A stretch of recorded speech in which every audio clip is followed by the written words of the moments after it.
Ladies and gentlemen, it is now my pleasure to present to you the report of the chairperson of the meeting of the directors responsible for lands and directors responsible for gender, women affairs in the IGAD member states, to the ministers on the endorsement of the IGAD Regional Women's Land Rights Agenda. At a meeting held today at the Serene Hotel, Nairobi, Kenya. Please permit me to take you through the report.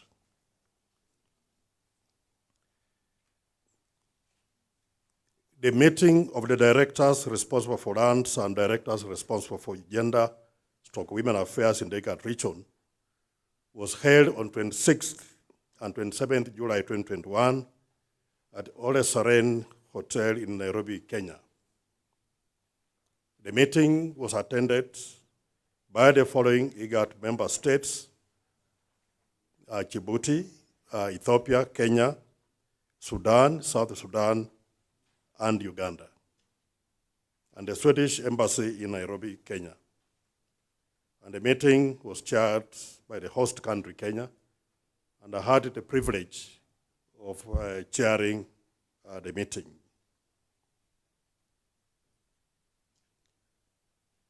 Your Excellencies, the first item the directors considered was the IGAD Region Women's Land Rights Agenda.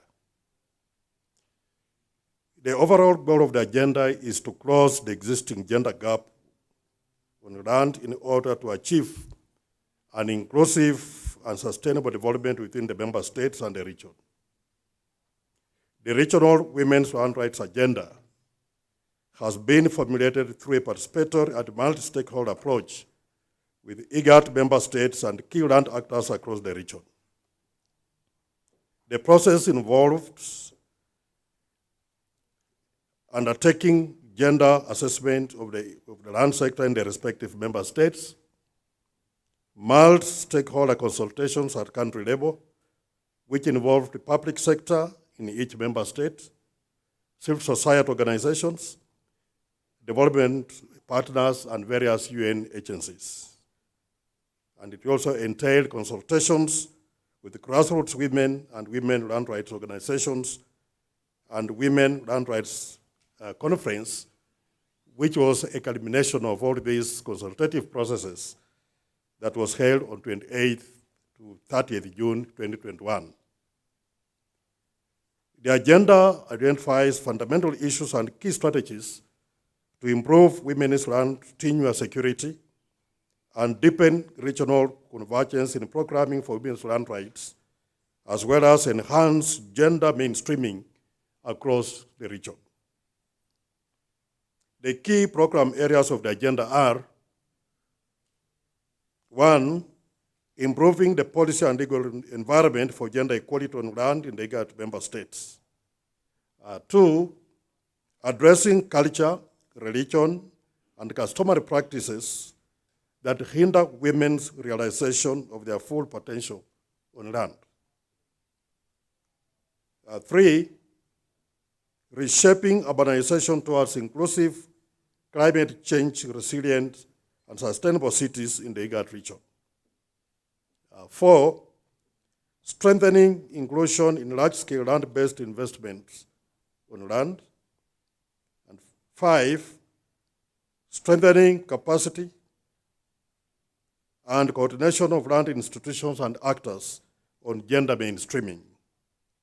6, enhancing public awareness, information and communication on women land rights. 7, building women's leadership and participation in land governance. And 9, strengthening women's rights in communal and community land, and that is commonly owned and used pastures, forests, and fisheries. And 10, generating sex and gender disaggregated data on land for purposes of effective and efficient decision-making processes. The discussions on the agenda of the ministerial meeting are centered on the draft regional land rights agenda and approved it for eventual presentation to the ministerial meeting for consideration and adoption. Your Excellencies, we went through all these issues. We were able to profile the strategies which we hereby present to you, having been appropriately approved by the directors present. In addition to the agenda, we also have the IGAD Regional Women's Land Rights Conference outcome document. As I've indicated, the IGAD Women's Land Rights Conference was held on 28th to 30th June 2021. This was a meeting that was successfully conducted virtually across the region. International Land, it was organized by the IGAD Land Governance Unit, the member states, International Land Coalition for Africa, the academia, development partners, and civil society organizations working on women land rights in the IGAD region. The conference was organized under the theme of Beyond Policy, Accelerating Actions Towards Achieving Women Land Rights Security in the IGAD region. And it's as if we are speaking to the concerns that have been aptly expressed by the Cabinet Secretary for Lands and Fiscal Planning, Kenya. The objective of the conference was to promote and enhance women's leadership in land governance, as well as build consensus at the local level on the requisite national level actions for better protection and advancement of the women's rights to land for equitable and transformative change in the land sector. The conference was meant to deepen multi-sector collaboration and agency for protection and promotion of women's rights to land through learning, experience sharing, and collective action across the IGAD region. The key issues of the conference outcome document were used as inputs to formulate main elements of the regional women land rights agenda outlined above. That's what we have just shared. And on that account, the directors formulated a number of recommendations which I have the honor to present to your excellencies. The meeting of directors makes the following recommendations for this ministerial meeting. One, that the documents approved by the directors be considered and adopted by the member states. These are the IGAD Regional Women Land Rights Agenda and the IGAD Women Land Rights Agenda Conference Outcome Document. Both of these documents, Your Excellencies, can be found in the folders that have been presented before you. Number two, that the ministers express their commitment to mainstream and translate the IGAD Women Land Rights Agenda into national and sectoral development frameworks in their respective member states. Three, that the ministers commit themselves to mainstream the regional land governance strategy to national and sectoral development frameworks. I've already stated that. That the ministers commit themselves to assist IGAD Secretariat in lobbying and mobilizing financial resources for the implementation of the IGAD Women Land Rights Agenda.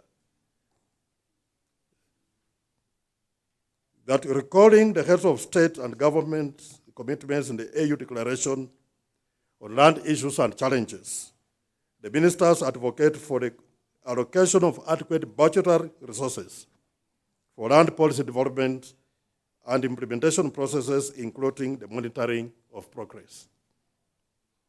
That the ministers commit to set up national platforms to periodically review progress in implementation and mainstreaming of the IGAD Women Land Rights Agenda, the AU Declaration on Land Issues and Challenges, particularly enhancing gender equality and gender equity in land governance.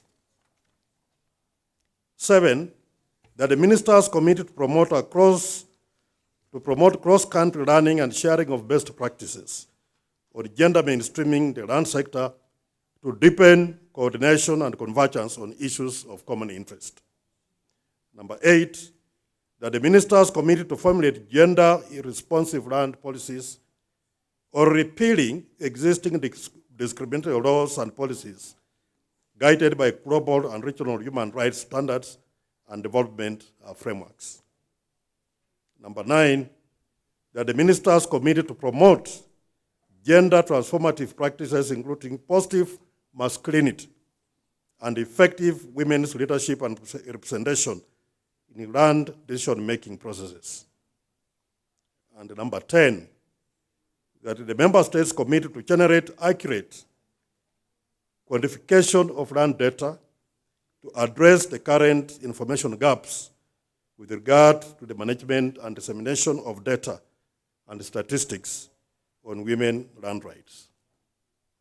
Your Excellencies, it is now my pleasure to present the detailed women land rights agenda, the Regional Women Land Rights Conference outcome document, and the draft communique for your consideration and approval. I thank you.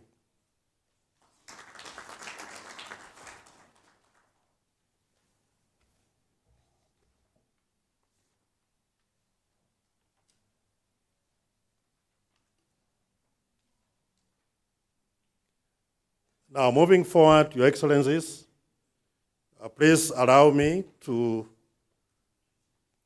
request, with out of humility and respect, delegates from the various member states to kindly come forward and make their statements with respect to the request that we have put before you.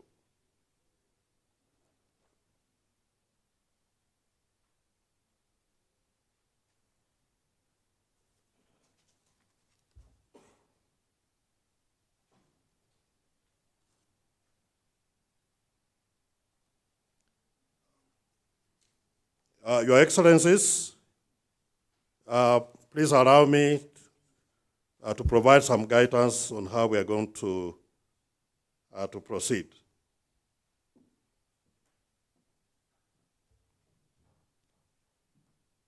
We will start with our member state, Djibouti. And I now call upon Madam Anissa Hassan, Permanent Secretary, Ministry of Women and Family, to come and make a statement on behalf of the Republic of Djibouti. Welcome, Madam Permanent Secretary.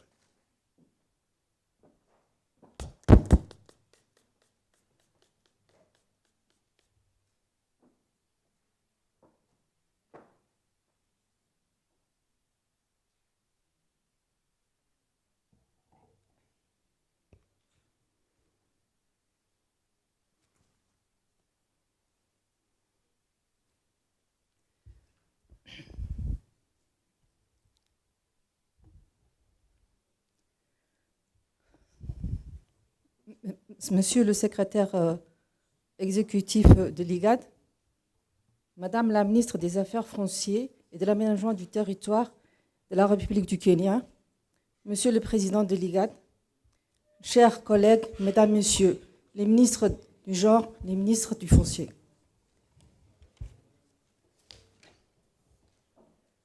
J'aimerais tout d'abord exprimer mes remerciements et ma gratitude pour l'accueil qui m'a été réservé pour ma venue à Nairobi, au Kenya. Et je tiens également à présenter les salutations chaleureuses de la ministre de la Femme et de la Famille, Mme Mouna Ousmane Aden, à l'endroit du secrétariat de l'IGAD pour la tenue de cette réunion importante dans la concrétisation de nos efforts conjoints pour l'amélioration du droit des femmes à l'accès aux fonciers dans nos pays respectifs.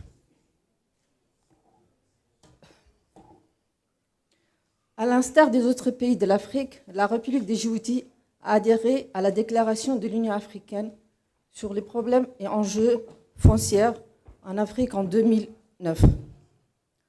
Lors de ce sommet, les chefs d'État du gouvernement ont décidé de s'approprier et de mener des procédures de réforme foncière en renforçant les institutions en vue d'une gouvernance foncière efficace et en allouant les ressources budgétaires adéquates pour l'élaboration des politiques, pour leur mise en œuvre et pour le suivi des progrès réalisés.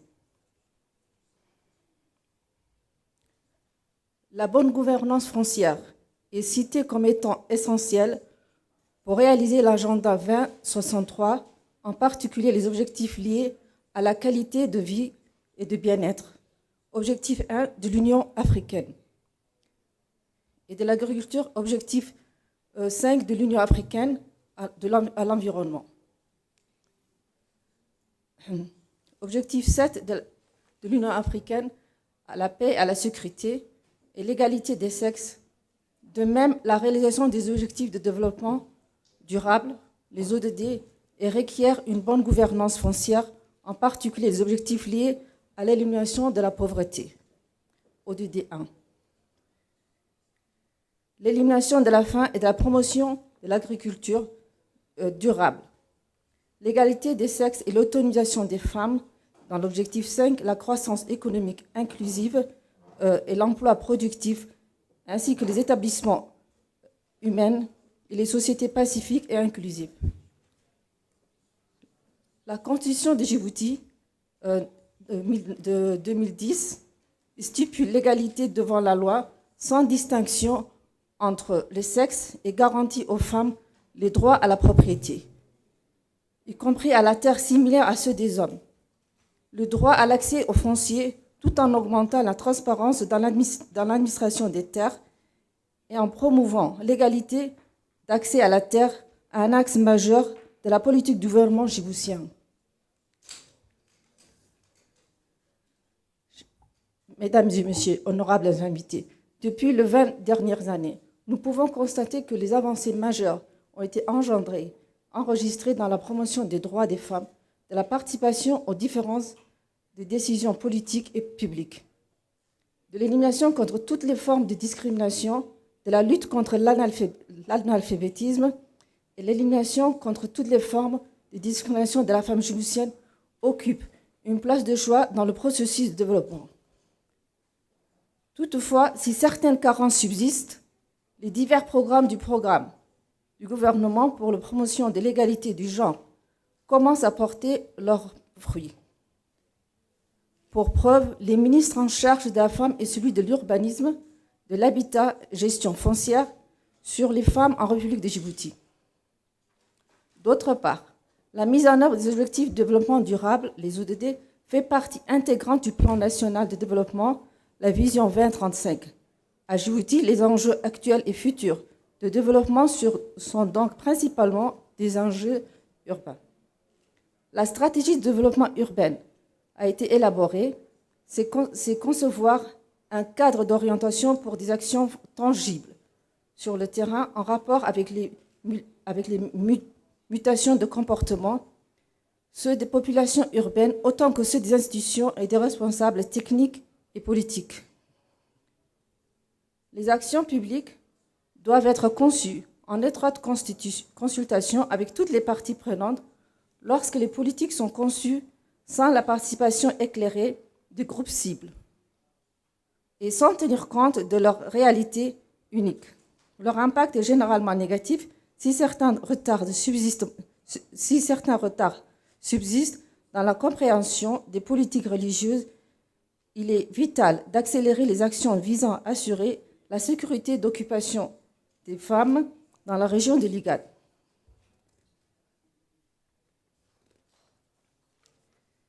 C'est pourquoi je profite de cette occasion afin de mettre en place une coopération plus étroite avec une plateforme d'échange d'expériences entre les pays de l'IGAD, les partenaires au développement, les organisations de la société civile pour un objectif commun de répondre aux défis liés à l'égalité des droits de la femme sur l'accès foncier.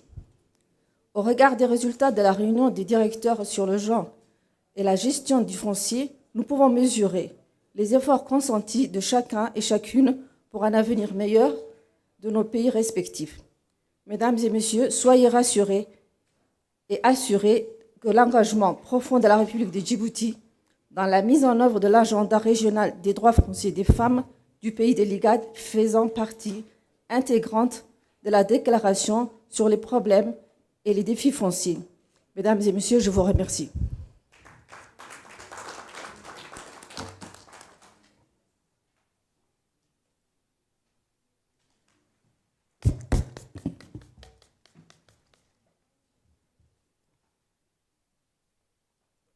Thank you very much, Madam Permanent Secretary. I will proceed to conduct this part of the session on behalf of His Excellency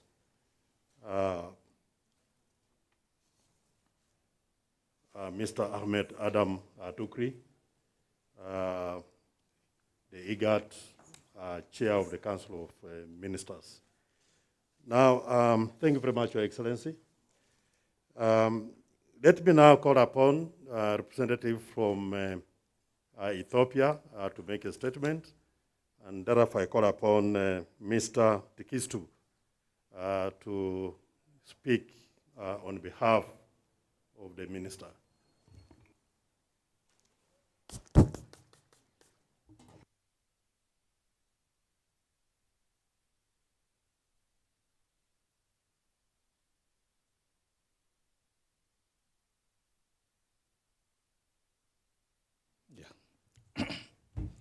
Thank you very much.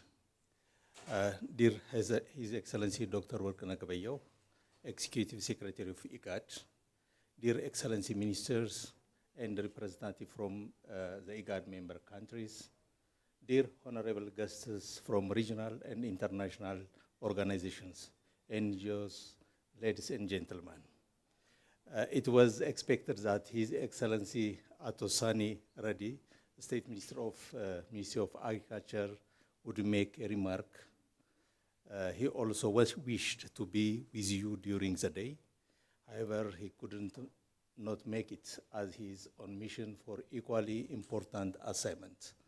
Because of this, he has requested me to convey his apology and has delegated me to read his remark. I am Tugustu Gauromeskal from Ministry of Agriculture, Director of Rural Land Administration and Use Directorate. I am pleased to deliver a remark on this important IGAD ministerial meeting on the agenda of the endorsement of the IGAD Regional Women's Land Right Agenda. As you all know, land is the most important asset and a source of livelihood for rural households. The Ethiopian Constitution adopted in 1994 is laid out how land is governed and emphasizes equal land ownership rights by both men and women. Land ownership is exclusively vested in the state and the peoples of Ethiopia. Peasants and pastoralists have the right to get land for free and the right not to be displaced except for public interest and having valuable compensation. The Constitution and the revised family law grant women equal property rights with men. The land proclamation that has been enacted in 2005 has given different transfer rights like land rental, donation, inheritance, sale of perennial crop developed on the land. Ethiopian Constitution further prohibits any discriminatory law to discriminate against women. However, there are still, in some cases and areas, women not being able to own land because of many traditional and hidden influence and men supremacy that we are still fighting against. Ethiopia is currently implementing second-level land certification. As Ethiopian, land tenure characterized mainly a small land holding, with the exception of pastoralists. We have about 50 million parcels. Land certification program has improved tenure security for both men and women and among polygamous households. And the inclusion of wives' names and photo on land certificates enhances public expectation of an equitable division of land upon divorce or the days of spouse. As a result of land certification, Ethiopia has made some headway. Women-only landowners account for more than 25% of registered land. Ethiopian women now have a right to get a land certificate in their name or jointly with their husband. Women have rights and motivation to manage their own resources and the right to formal land transaction with direct benefit if land is used as a collateral. The joint land registration certification programs implemented in Ethiopia in several regions for the past 2 decades have significantly improved women's joint titling to land. At the national level, about 5 million farm householders received land certificate, of which 3 million are male-headed householders and 1.5 million are female-headed households. Joint title provision protects women's land rights, thus giving equal rights for men and women, and for women to increase their social and economic capacity. Additionally, husbands cannot carry out transactions on the land without the consent of his wife. The certification of land has minimized land-related disputes and stabilized marriages. The country has prioritized the need to review legal and policy gaps, effects of large-scale investment over women's land rights, and representation and participation of women in the land structures. Ladies and gentlemen, I would like to confirm that the Ethiopian government is fully committed to implement the spirit of the Constitution and revise and improve those legal frameworks or customary practices that impede the women's land rights in the country. Moreover, Ethiopia has endorsed the 2030 Agenda and the AU Declaration on Land Issues and Challenges in Africa. So the government is working toward the successful implementation and to make them an integral part of the national development frameworks for sustainable development with full national ownership. Thank you for your attention.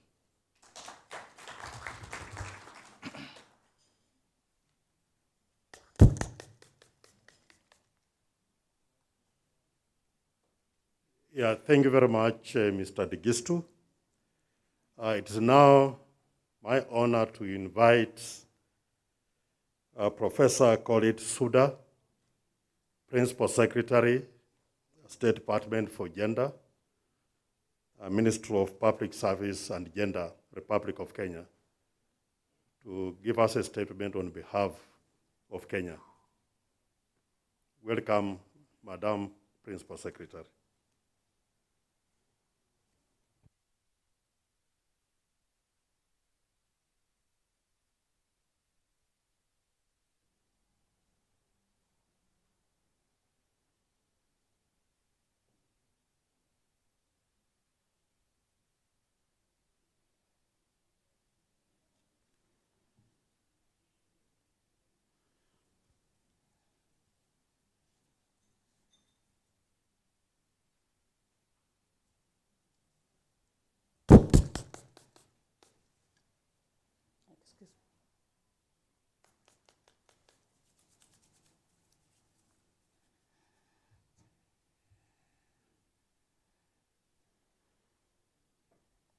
There is a ritual that we have to perform these days, and it has almost become a new normal. The Executive Secretary of IGAD, Dr. Gebeyehu, the Chair of IGAD, Excellencies, distinguished delegates, ladies and gentlemen, I stand before you to represent the Cabinet Secretary for Public Service and Gender in the Republic of Kenya, Professor Margaret Kobia, who has requested me to represent her in this important meeting and to convey her apologies. That said, I want to say that it is an honor and a privilege for me standing here, first as a woman, to talk about a very emotive subject of women's land rights in the region, in Kenya. In Kenya, as in the IGAD region, land remains a very emotive issue, very controversial, very sensitive. As a matter of fact, a lot of conflicts we have in the region, and indeed in our own country, Kenya, can be traced to land. The reason is the inequities associated with this very important productive resource. But more importantly, the inequalities between men and women in terms of access, in terms of ownership, in terms of control. And it actually sets brother against brother, son against father. There is something about land that simply evokes very strong emotions. So when we talk about it, it is so important that we go to the root of this. It is a productive asset. It is a source of empowerment, both social, economic, and cultural. Also a source of identity for many people across the region. The thing about it, though, is that here in Kenya, and indeed in much of the region, and I think as the Kenyan Minister for Land and Physical Planning mentioned, the thing about it is that women in Kenya carry more than half the sky, but they control about 2% of this productive asset. There are 52% in this country, according to the recent estimates. But they control only about 2% of the arable land. Much of the land is also community land in this country. So they enjoy very limited land rights with regards to access, to use, to control, to inheritance, to transfer, and to decision making. And this is a problem. It is a problem because it hampers efforts to achieve gender equality and the empowerment of women. It is a major structural, economic, and socio-cultural constraint. The key factors associated with this, and this is by no means unique to Kenya. This is actually more or less a universal problem with respect to our region. The key factors, they include cultural practices, belief systems, our values. Patriarchy has a lot to do with this. Religion, lack of public awareness on women's land rights, and lack of consideration for younger women, but also lack of sex disaggregated data. The other factor associated with this is the underrepresentation of women in decision-making structures and processes. These factors act in concert, and together they actually disempower the woman and contributes to a whole range of other issues which impact negatively on women. The women who are worst affected by this are the widows, single women or single mothers, married women with very low incomes, women who are unemployed, and women who mostly live and work in urban informal settlements. What you may want to call the vulnerable group. They don't have the resources with which to buy.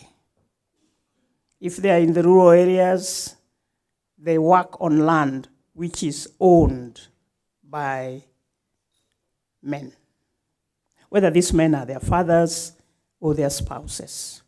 But they have what we call usufructory rights, but not legal right. Very few have title deeds to the land they use.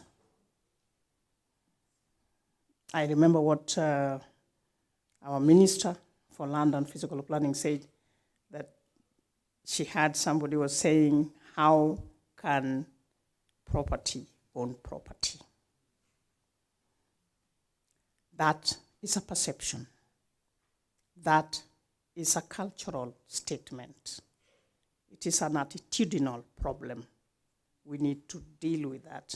We need to sort out that. We need to change our mindsets.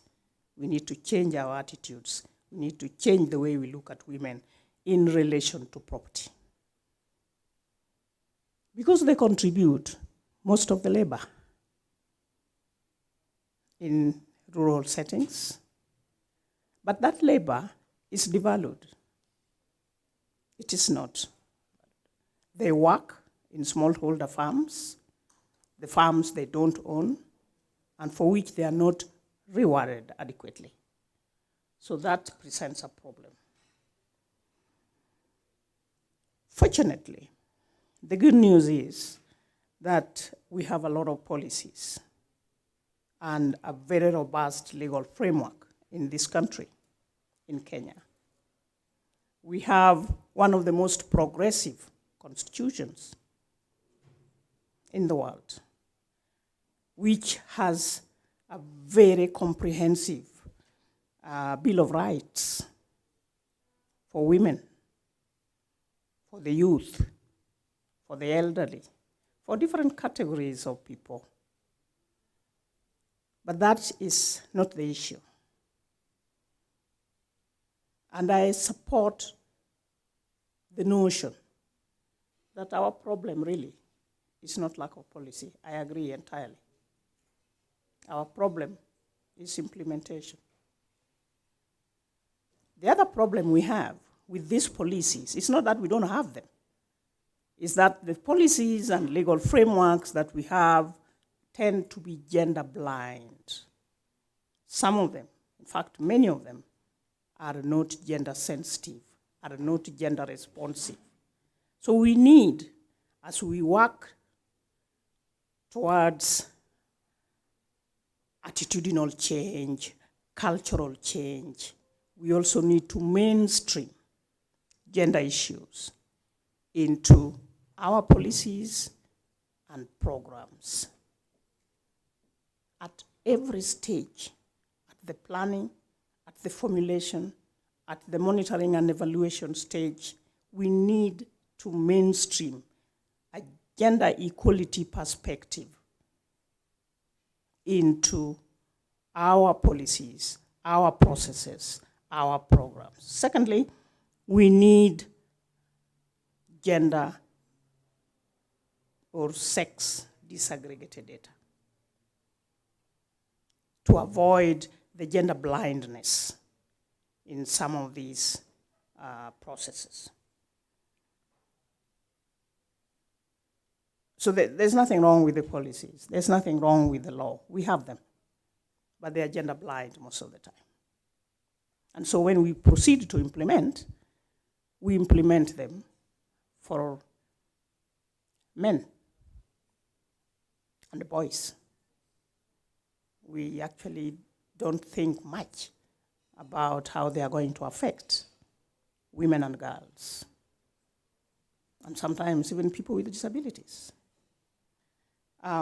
Fortunately, we are aware of this, and we have put in place programs to address these challenges.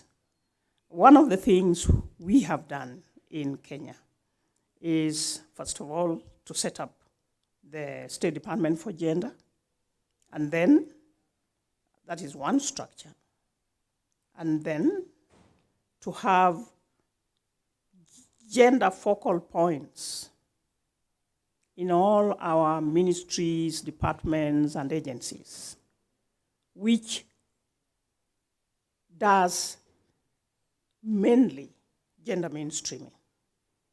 Happy to report that one of the directors who participated in the last 2 days is the director of gender mainstreaming from Kenya, and is here in this room.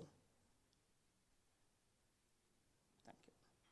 So that gender mainstreaming approach is actually an attempt, a government attempt to integrate gender issues, gender concerns, women's issues into the way we manage land and other resources, other productive resources. And so we do that in all the ministries. We engender our processes, our programs, our policies. It's a process. It is work in progress. And we are doing pretty well at that. We also need to deal with the software. And this is the more difficult part. And the software is changing the mindset and also engaging the men. We need to be talking to the men because they own the land. We need to talk to them. We need to sensitize them. We need to heighten advocacy around land governance, around the management of this important resource.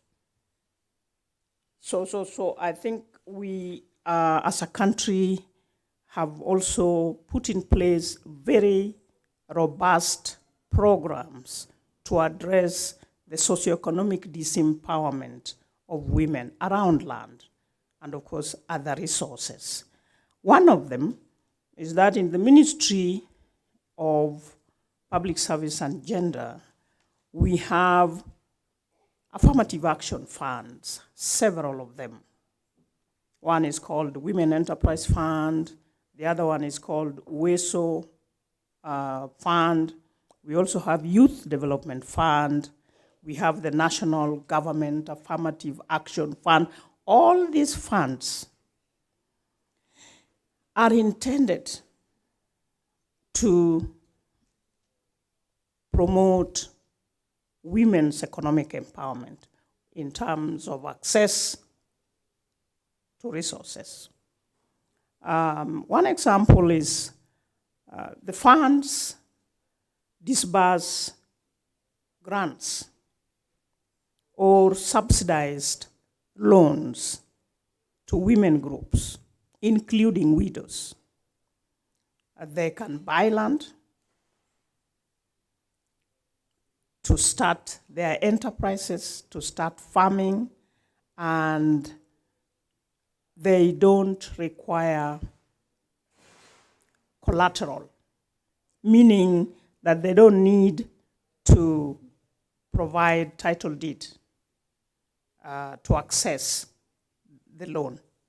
So these are some of the things, some of the interventions, some of the programs that the government of Kenya has put in place and continue to implement to promote women's land rights, because this is promoting women's human rights in the process.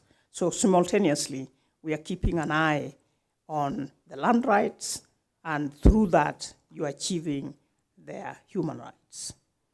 I think as we do this, and as I talk about some of these interventions, I could be speaking for a number of other countries, if not all of them, in the region, because there is a challenge which we need to address.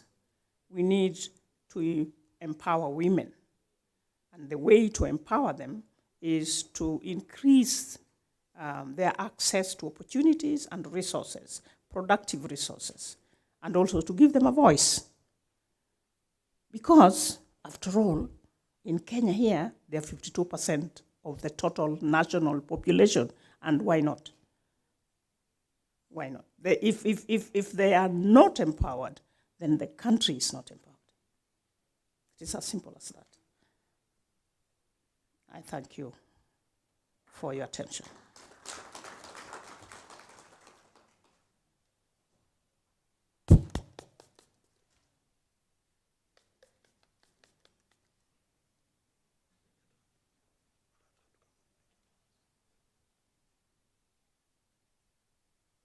Thank you very much, Professor Colette Suda, Permanent Secretary for Gender Affairs, Ministry of Public Service and Gender, Republic of Kenya.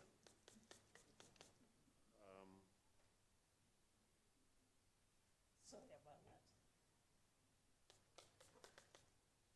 that. Thank you. Let me now have the honor to invite Her Excellency Honorable Aya Benjamin Libo Warire, Minister responsible for Gender, Child and Social Services from the Great Republic of South Sudan. Welcome, Your Excellency.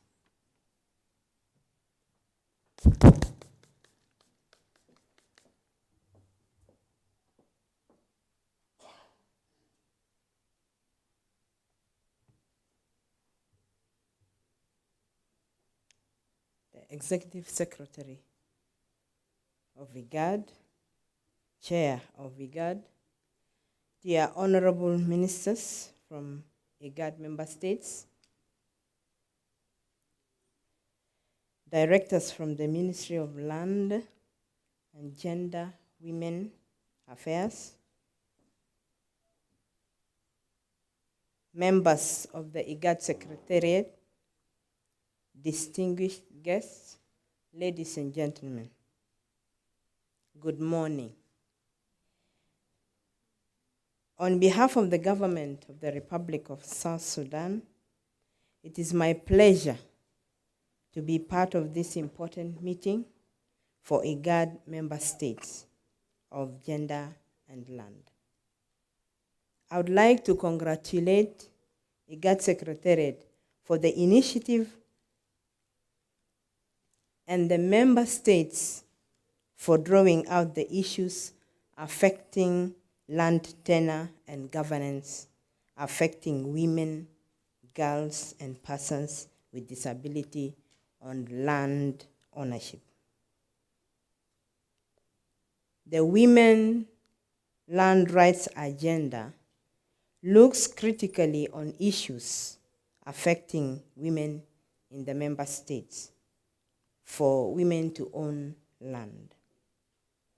And it is also intended to improve land governance and land tenure in the IGAD region and the land sector reform.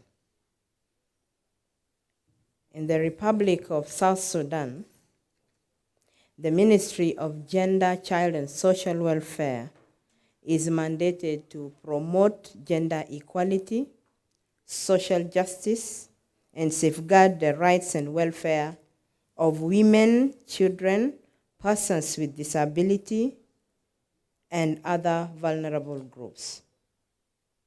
In order to deliver on this mandate, the ministry is guided by the mission statement that strives to provide policy guidance, effective service delivery, coordinate, facilitate, monitor, and evaluate gender equality, women empowerment, the rights of children, persons with disabilities, and other vulnerable groups.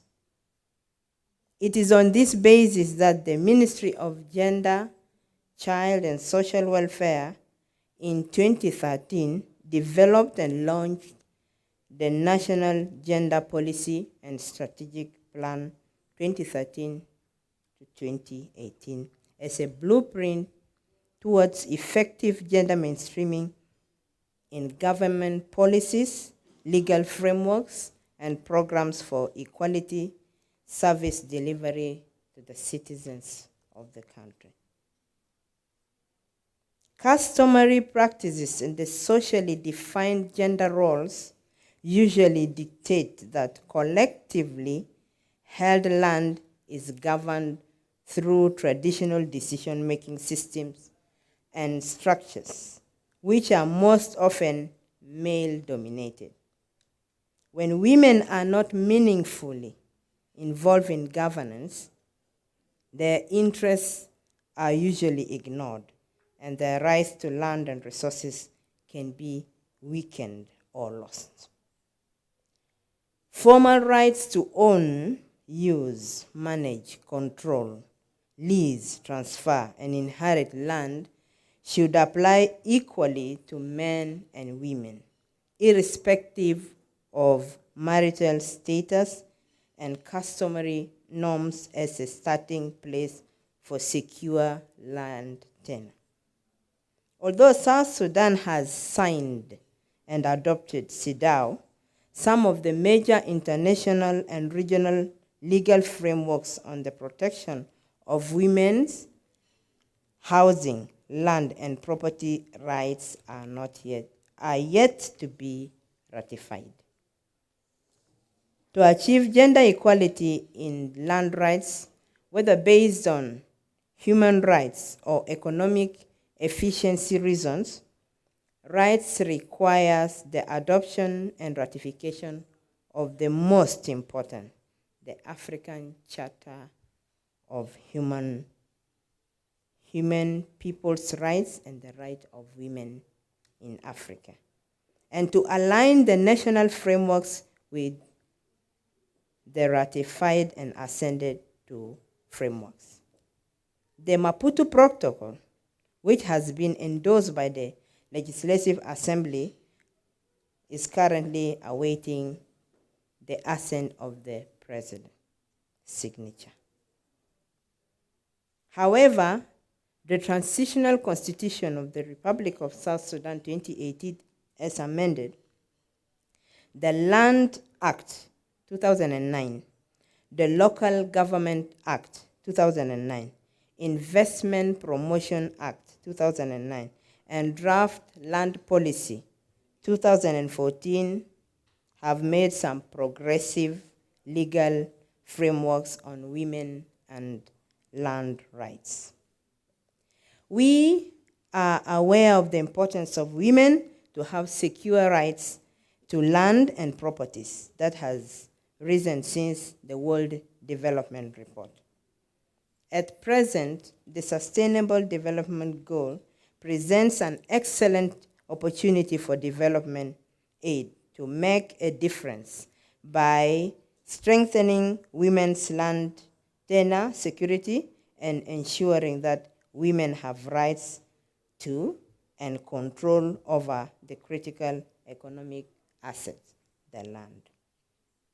Women's access to land and property is central to women's economic development, as land can serve as a base for food production and income generation, as collateral or credit, and as means of holding savings for the future.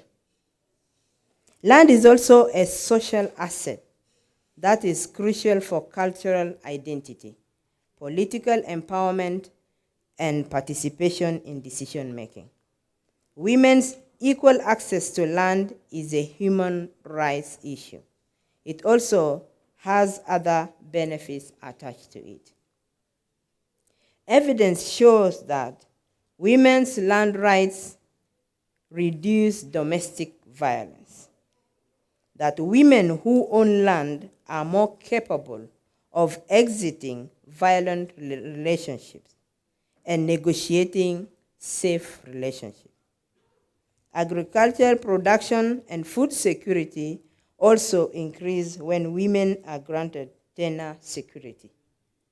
The Republic of South Sudan has formulated a GBV bill to be endorsed by the Parliament. Women's economic empowerment is essential in promoting equality between women and men, and a precondition for sustainable development and proper growth. Women's economic empowerment can be achieved through equal access to and control over economic resources and opportunities, and the elimination of structural gender inequalities. In that regard, the ministry has drafted Women Enterprise Fund Policy, awaiting endorsement by the Council of Ministers. Women's unequal access to land and property is a key obstacle to women's economic development and empowerment. Access to land and tenure security is closely linked to other natural resources such as water and forests.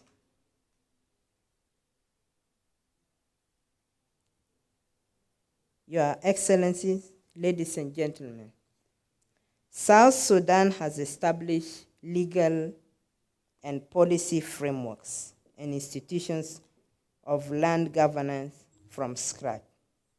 The surge and demand for land, especially in the urban and pre-urban areas, as many South Sudanese return to the country and need resettlement, coupled with investment interests in large-scale agriculture and oil extraction. This calls for more frugal and yet equitable approach to land administration and management. The government of the Republic of South Sudan's ability to effectively manage land tenure systems, resettle internally displaced persons and refugees, serve the vulnerable in society, and manage land disputes as well as investment interests is paramount in tackling poverty, reducing conflicts, and ushering prosperity for the country. As we endorse this document, I would like to encourage all of us to put women in the center of everything that we do and promote women's agenda as a region. In so doing, we expect sustainable peace and development. I look forward to pending my signature on behalf of the government of the Republic of South Sudan, and I would like to congratulate all of us for this great achievement. May God bless the region, and may God bless South Sudan. Thank you.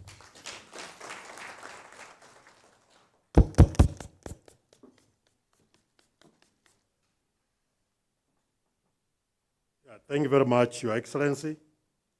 I now invite His Excellency Mr. Mohammed Adam Mualim, Minister responsible for Public Works, Reconstruction and Housing, Republic of Somalia. Welcome, Your Excellency.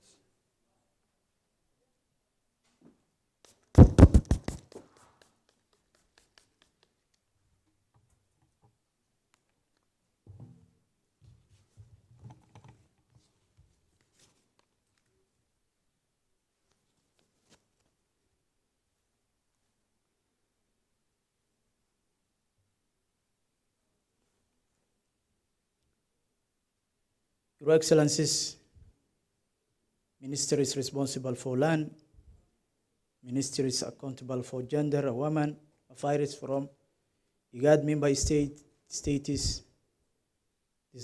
distinguished guests, ladies and gentlemen, all protocols observed, good morning. It is a huge privilege for me to participate and address this gathering for me and for our delegation, which is mainly focused on an important subject such as the issue regarding women land rights dilemma in our IGAD region, and also to endorse the regional women's land rights agenda. Before dwelling on various aspects relating to the subject, allow me, Mr. Chairman, to thank our brothers from Kenya's and IGAD Land Governance Unit from the good receptionist and hospitality extending to us since our arrival to this beautiful land of great history and culture. This topic seems to be a source of great temptation from discussion because of our country is now going through the strength of government institutions and development of cultural policies to improve the lives of all our citizens.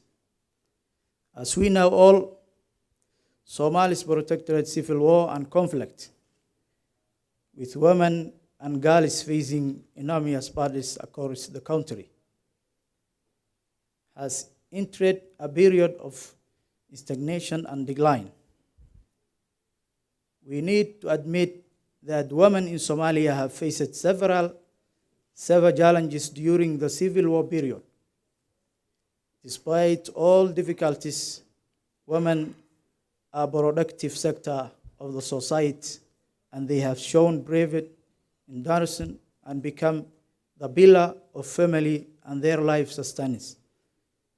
They advocate for peace during these odd times, pushing men to drop war and conflict. As efforts to return to peace and ongoing in Somalia, it cannot be unnoticed that the land governance framework is gender sensitive and aims at achieving equal opportunity for all citizens, showing no discrimination in respect to land issues. Excellencies, the different governments which were established, including the one that I belong to, under the leadership of their Excellencies, President of the Federal Republic of Somalia, Mohamed Abdullahi Farmajo, and the newly appointed Prime Minister, His Excellency Engineer Mohamed Hussein Roble, following a long process of the national reconciliation, have the heavy risk to rebuild the country and enact appropriate policies to ensure effective protection of women's rights in general and their firm rights to land and related resources. That includes the challenges of eradicating discrepancy between the constitutional provision and international treaties in terms of total gender equality in our country.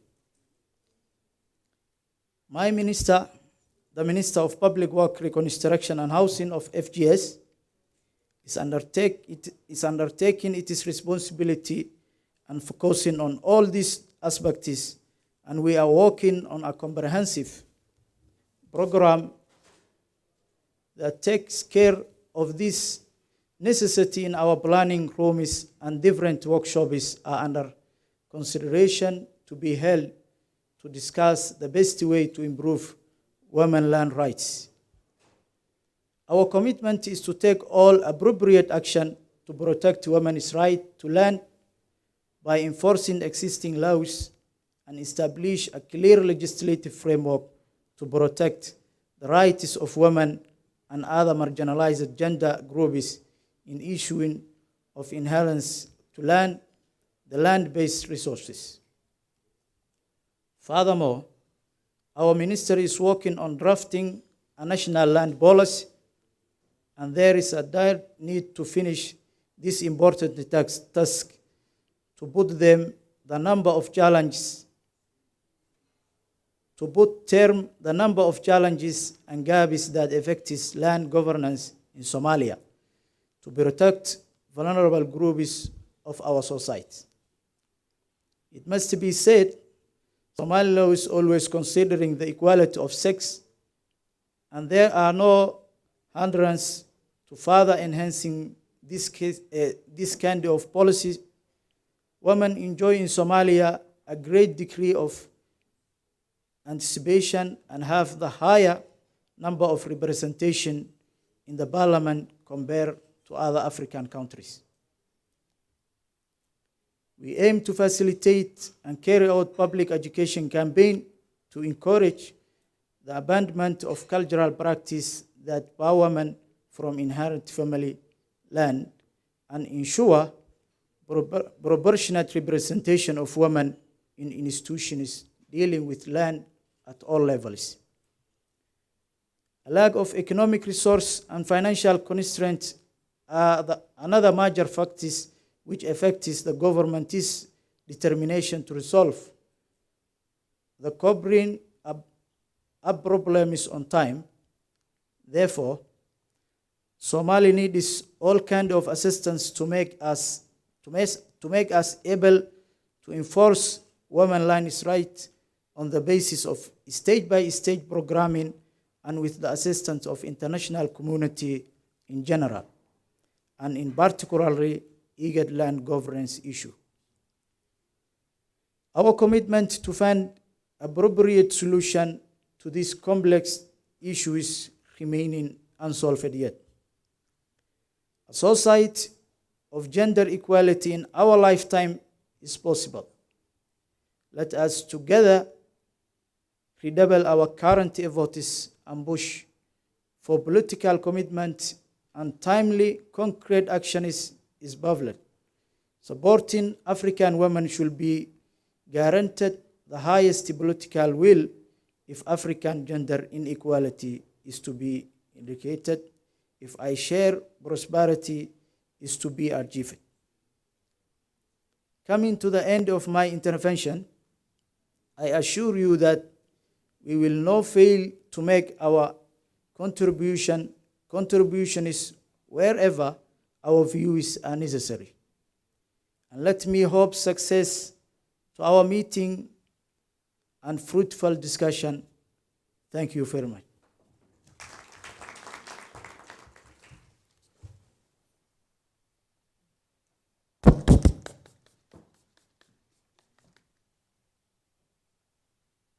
Excellencies, we have before us a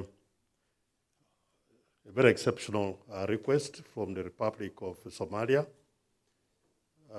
to allow the Minister responsible for women and human rights development, Madam Her Excellency Hanifa Mohammed Ibrahim, to make a brief statement. Welcome, Your Excellency.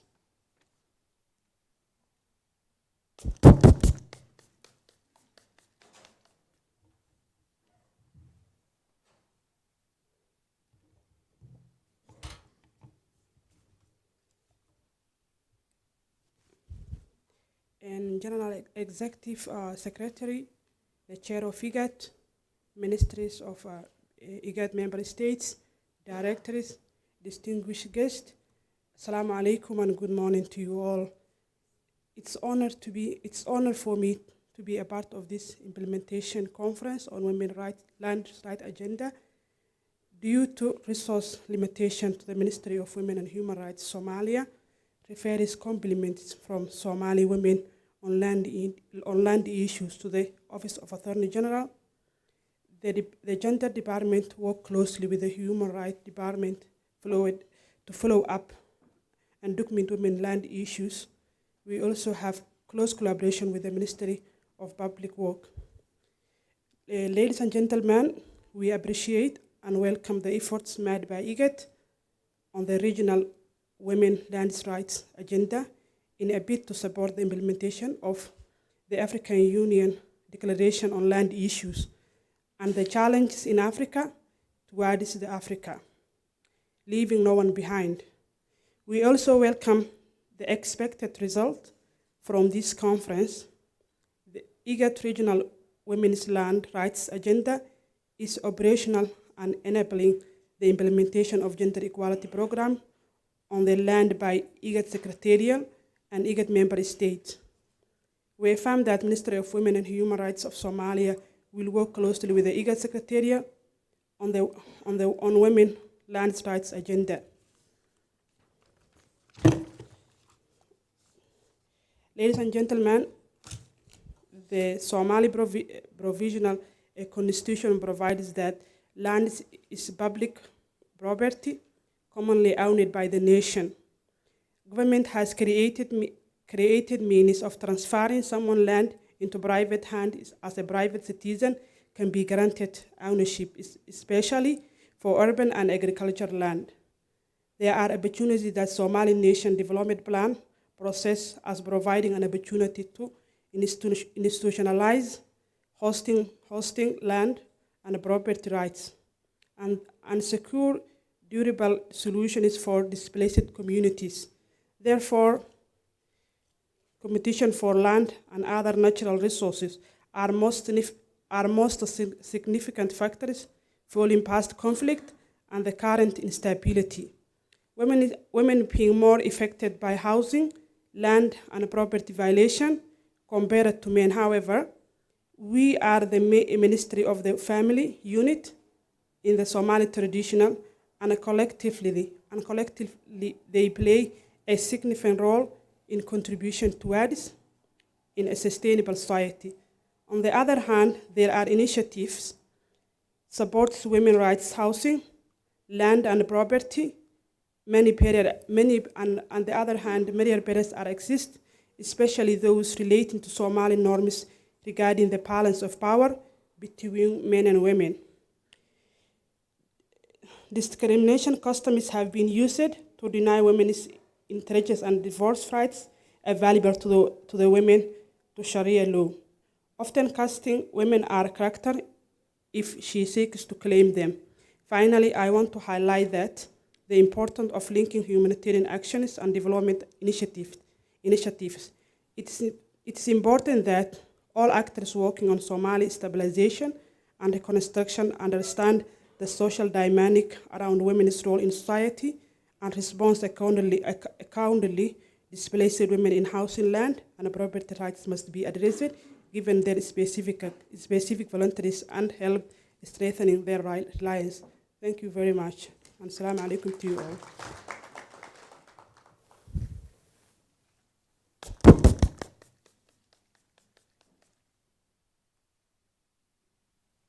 Thank you very much, Your Excellency.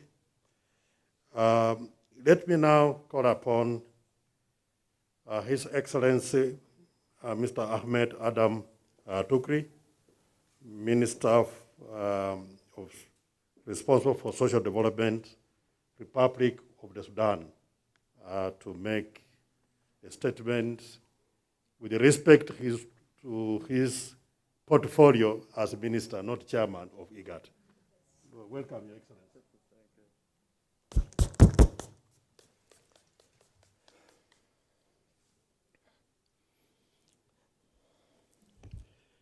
I'm going to deliver my speech in Arabic. So you can follow through translation machine, please. بسم الله الرحمن الرحيم. سيد السكرتير التنفيذي للإيجاد، معالي وزراء الإيجاد للأرض والجندر أو المرأة، الحضور الكريم بكل مقاماتكم السامية، السلام عليكم ورحمة الله وبركاته. سعداء أن نلتقي اليوم في هذا الاجتماع والذي يتناول إحدى القضايا المهمة وذات الاهتمام المشترك في كل دول العالم وفي دول الإيجاد على وجه الخصوص. ويطيب لي أن أعبر عن فائق تقديري لهذا الجمع الكريم، ونؤكد تعاوننا التام مع الجهات ذات الصلة لإنجاح هذا الاجتماع الوزاري المعني بإجازة أجندة حقوق المرأة في الأرض. ونثمن عاليا جهود دول الإيجاد فيما تقوم به من أدوار عظيمة ومقدرة في تحقيق أهدافها وتعزيز أوضاع المرأة في المجالات المختلفة، وذلك إيمانا بما تقوم به المرأة من أدوار رائدة في أسرتها وفي مجتمعها، من منطلق أن التنمية الشاملة والمستدامة لا تتحقق إلا بإشراك المرأة في وضع السياسات والاستراتيجيات والخطط والبرامج والمشروعات وكل الأنشطة التي تهدف إلى تعزيز أدوارها المتنوعة. الحضور الكريم، جاءت ثورة ديسمبر في السودان من أجل تحقيق المساواة العادلة والسلام والأمن والحرية، وفي هذا الصدد وضعت الحكومة الانتقالية لجمهورية السودان الوثيقة الدستورية لعام 2019 تعديل 2020، والتي نصت على حقوق المرأة وقضايا السلام الشامل. نؤكد على التحولات الجذرية التي شهدها السودان، والتي أتاحت للمرأة مناخا سياسيا واجتماعيا معافى يمهد لها الطريق لتطبيق الديمقراطية الكاملة والمستحقة، وإتاحة الفرص لها لتشارك في كل أجهزة الدولة وتتبوأ المكانة اللائقة بها. وهذا ما أكدته الوثيقة الدستورية وأولويات برنامج الحكومة الانتقالية التي أمنت على تعزيز حقوق المرأة من خلال التشريعات والسياسات والاستراتيجيات والخطط والبرنامج على مستوى المركز والولايات، وبالتنسيق مع شركاء التنمية لتلبية احتياجات المرحلة، وأن تحمي الدولة حقوق المرأة كما وردت في الاتفاقيات الدولية والإقليمية وأقرتها القيم السودانية، والتي صادق عليها السودان. تكفل الرجال والنساء الحق المتساوي والتمتع بكل الحقوق المدنية والسياسية والاجتماعية والاقتصادية والثقافية، بما فيها الحق المتساوي في الأجر المتساوي للعمل المتساوي والمزايا الوظيفية الأخرى. وتضمن حقوق المرأة في جميع المجالات وتعزيزها من خلال التمييز الإيجابي وتوفر الرعاية الصحية للأمومة والطفولة وللحوامل، ومحاربة العادات والتقاليد الضارة التي تقلل من كرامة المرأة.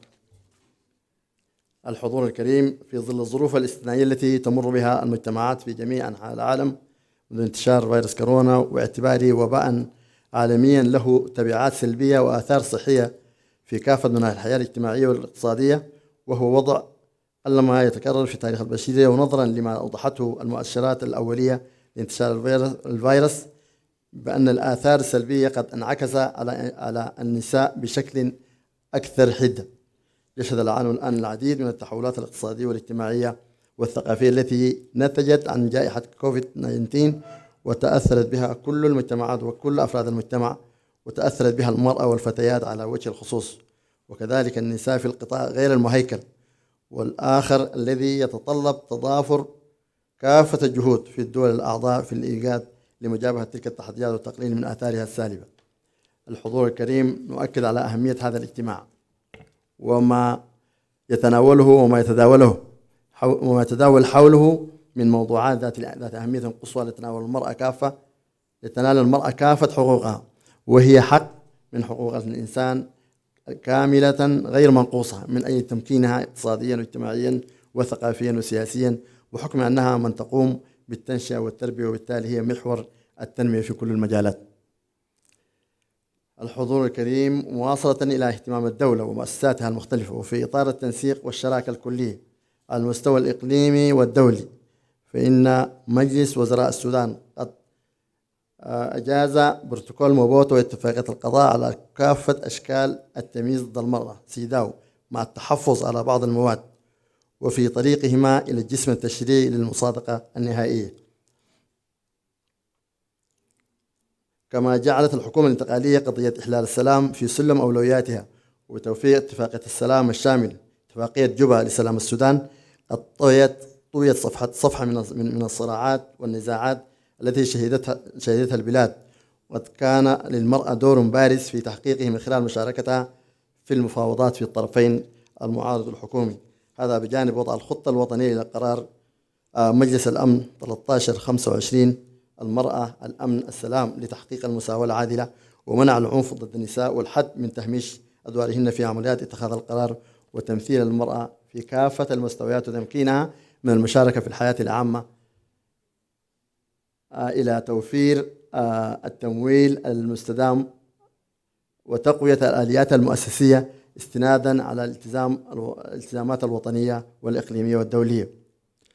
الحضور الكريم، تعلمون جميعا أن للمرأة دور رائد في المساهمة في التنمية الاجتماعية والاقتصادية والسياسية ورفاهية الأسر والمجتمعات، وفي هذا بذلت جهود مقدرة لتمكين المرأة في العديد من المجالات، إلا أن هناك تحديات ماثلة نتيجة للأعراف والتقاليد السالبة والتي حالت دون وصول النساء للتمتع بكافة حقوقهن، خاصة الحق في ملكية الأرض، الأمر الذي يتطلب التنسيق المحكم بين مختلف الجهات وإجراء العديد من التدخلات، ومن بينها التوعية القانونية ورفع الوعي للنساء وتمثيلهن في المؤسسات ذات الصلة بالأراضي لتنال حقوقها في ملكية الأرض.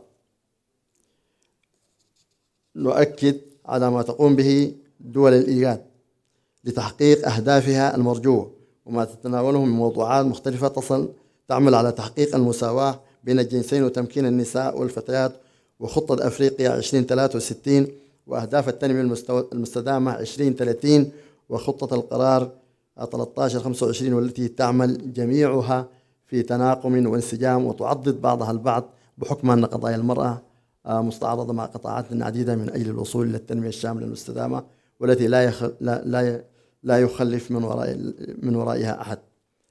السادة الحضور، يأتي أهمية هذا الاجتماع الوزاري في إطار مساعدة الدول الأعضاء في الإيجاد في معالجة القضايا المختلفة المتعلقة بسياسة الأراضي والحوكمة التي تواجهها البلدان في المنطقة، ولتحقيق الأهداف الاستراتيجية والمتمثلة في إدارة الأراضي في منطقة الإيجاد وتمكين التنمية الشاملة المستدامة من خلال النهج الاستراتيجي المراعى للنوع الاجتماعي، زيادة قدرة الدول الأعضاء على رفع مستوى الأراضي الريفية والضواحي الحضرية من أجل التحول الاقتصادي والحماية المعززة لحقوق المرأة في ملكية الأرض في المجالين العام والخاص، وصولا لتحقيق عدة أهداف منها تأسيس منصة متعددة لأصحاب المصلحة فيما يتعلق بالنوع الاجتماعي والأرض، ووضع آليات لتقييم المتابعة لتنفيذ ما يتعلق بحقوق المرأة في الأراضي. في الختام نشكر دولة كينيا استضافتها لهذا المؤتمر، ونأمل أن تترجم كل الأجندة والسياسات الخاصة بحقوق المرأة والأرض إلى خطة عملية قابلة للتنفيذ. والسلام عليكم ورحمة الله وبركاته.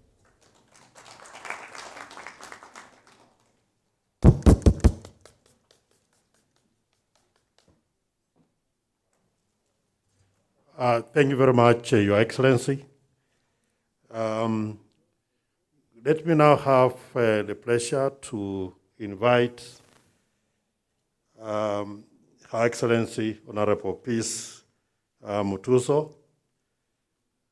Minister of Gender, Labor and Social Development of the Republic of Uganda, to give us her statement. Welcome, Your Excellency.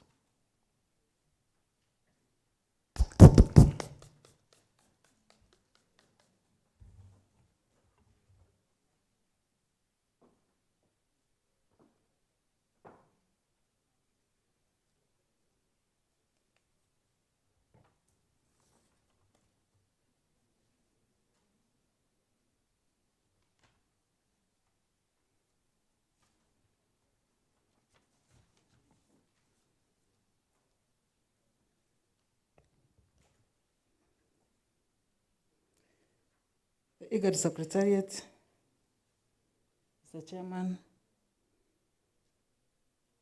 my colleagues, the honorable ministers responsible for gender and land from various member states, development partners, representatives of governments, and other stakeholders, distinguished guests, ladies and gentlemen.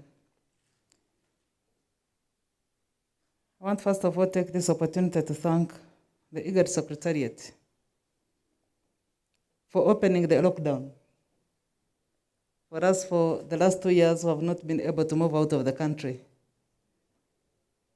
So today has been an opportunity for us to interact once again. And when you're in lockdown, life seems to be locked completely. And secondly, to thank the government of Kenya for hosting us and also for establishing this magnificent hotel. I looked through the window in the morning and all I could see is land amidst the city that was not developed, and I was wondering how in Nairobi city would this land have been secured and developed. So I didn't know I was in a national park, but in the middle of the city. So I want to thank you for that innovative development. I've been listening in to my colleagues. First of all, we came with all heavy hearts. For us as women, when we talk about land and ownership, it's enough to make a woman cry.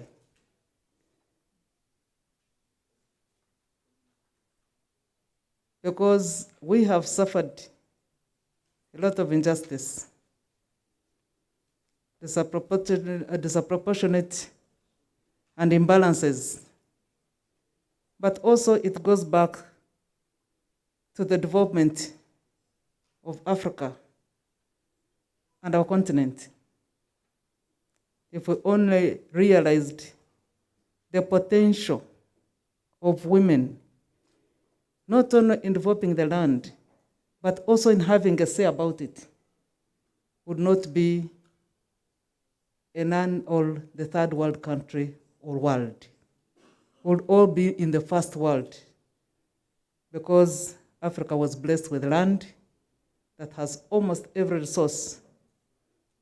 And I think it is at this point that I take pride and thank in an extraordinary way IGAD for bringing gender relations on the table of discussion on the land ownership, which is a major resourceful development factor.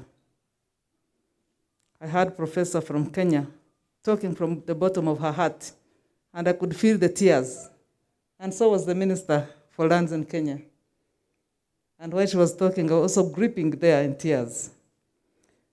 But I was wondering how Kenya could have developed this fast into the middle income when the women own only 2%. So it is a great honor for me to deliver the statement of commitment on implementation of the Women's Land Rights Agenda on behalf of my country, Uganda. I congratulate IGAD Secretariat for the excellent arrangement that have enabled IGAD countries to hold this meeting amidst the current COVID-19 pandemic and other related challenges. Uganda is notably known for its high dependence on agriculture as a major economic activity. According to the government of Uganda budget speech 2020-2021, the agricultural sector plays a big role in Uganda's economy, accounting for 45% of export and employs 64% of the total population in Uganda.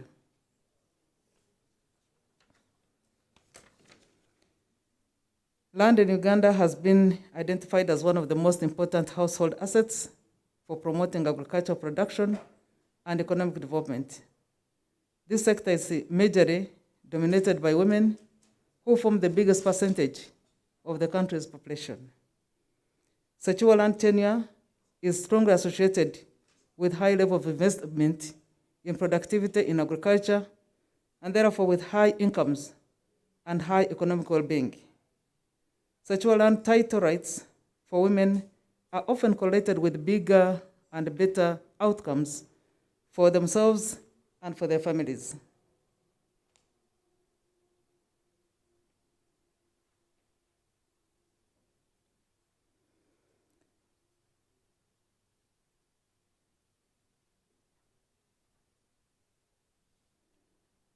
So sexual and rights for women are often correlated with bigger outcomes for themselves and families, including greater bargaining power at household and community level, better child nutrition, and lower levels of gender-based violence. Uganda has implemented gender mainstreaming and gender budgeting to enable us an increase from 30% of women ownership of land in 2012 to now 40% between 2016 to 2020. And this was achieved because of putting emphasis in gender mainstreaming and budgeting with good practices.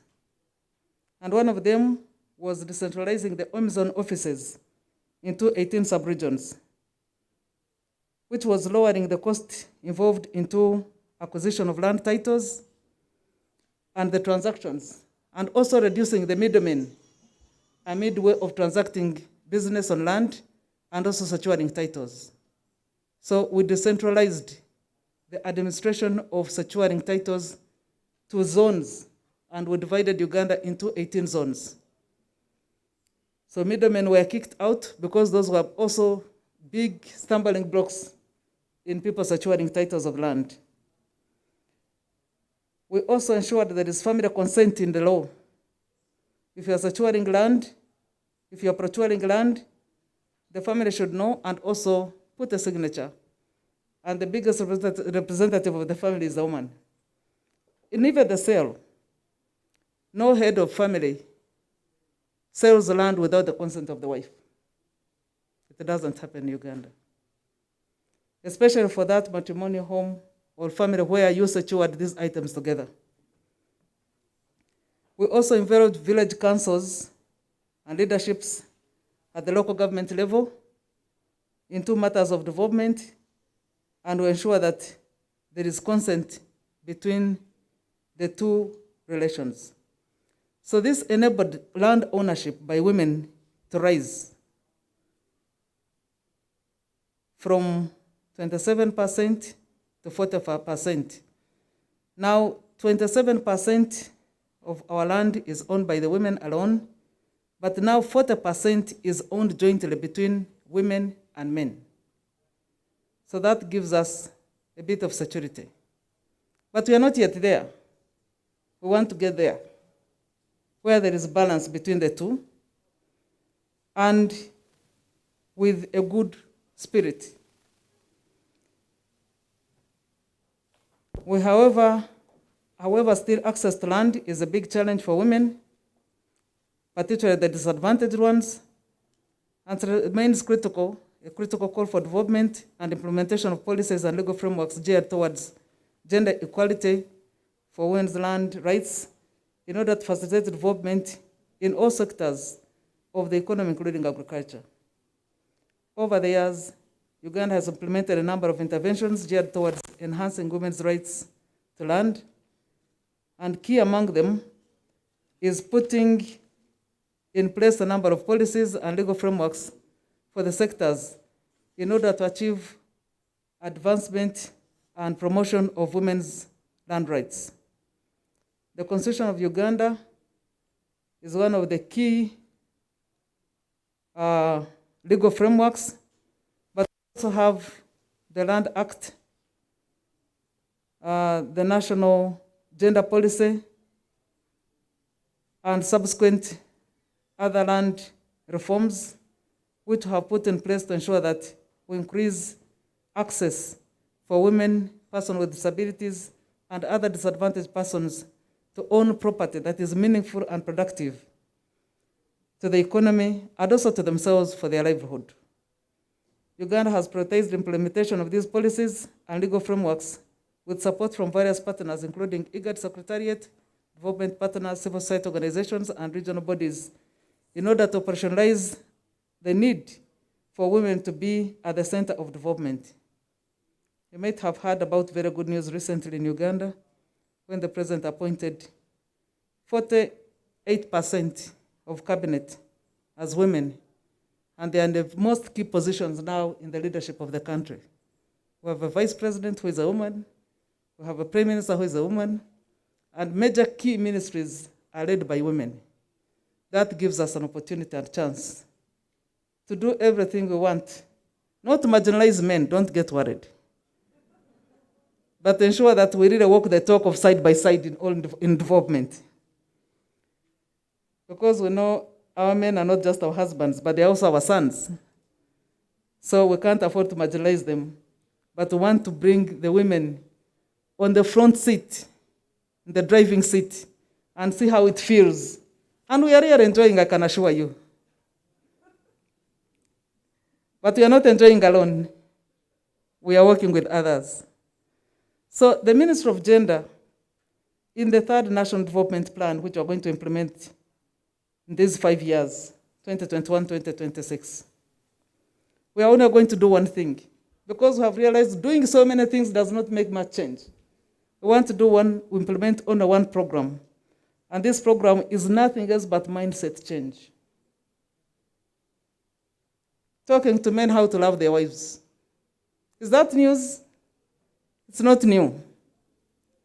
But implementing it, putting it in real practice, with every resource that we have, let's own them together. Let's share them together and get out of the stereotypes that have marginalized us, that have imprisoned our daughters. And so I think this will be an honor and a privilege for us to ensure that we move together as one team in partnership and into development.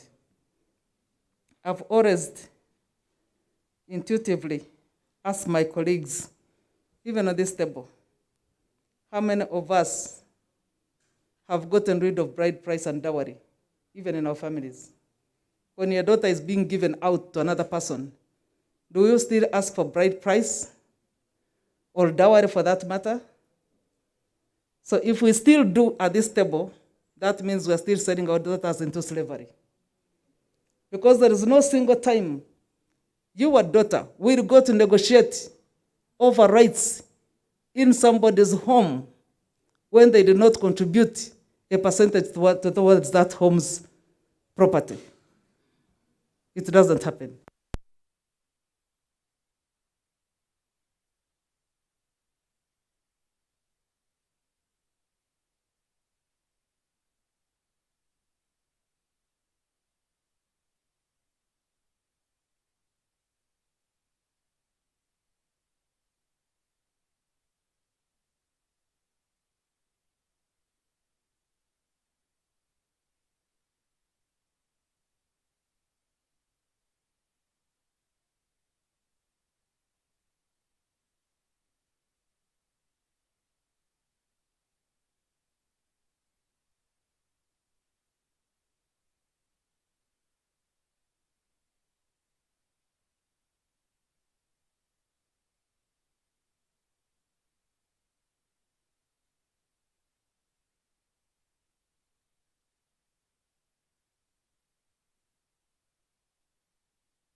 men being born, but along the way, we lose more men and women survive. It is because of the burden they are holding. A lot of stress, a lot of tension, and that tension is about property ownership and authority. So if we reduce that tension of authority and property ownership, you would live longer. So we want our men to live longer, so why don't we reduce that authority and ownership of property so that you have less burden? We can share the burden and ensure that you live longer. It is simple psychology. It doesn't even require going to the hospital. So we shall collect and analyze socio-economic